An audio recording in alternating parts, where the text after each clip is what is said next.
ഏറ്റവും അനുയോജ്യമായ പരിഹാരമാണ് ബാൽക്കണിയിൽ ഒരു കലത്തിൽ പച്ചക്കറി കൃഷി ചെയ്യുന്നത്. അതിനായി എളുപ്പത്തിൽ വളരുന്നതും പോഷകവിലയേറിയതുമായ ബീറ്റ്റൂട്ട് കൃഷി നിങ്ങളുടെ ബാൽക്കണിയെ തന്നെ ഒരു ഉത്സാഹമുള്ള മിനി ഗാർഡനാക്കി മാറ്റും.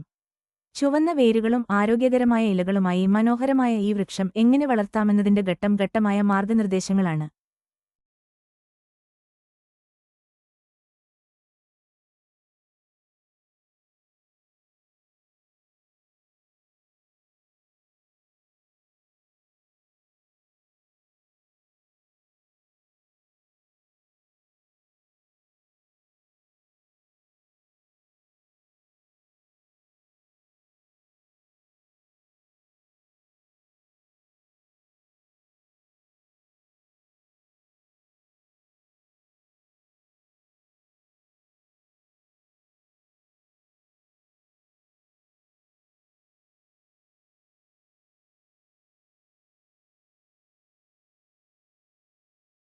വീഡിയോ ഇഷ്ടപ്പെട്ടെങ്കിൽ ലൈക്ക് ചെയ്യാനും ഷെയർ ചെയ്യാനും സബ്സ്ക്രൈബ് ചെയ്യാനും മറക്കല്ലേ.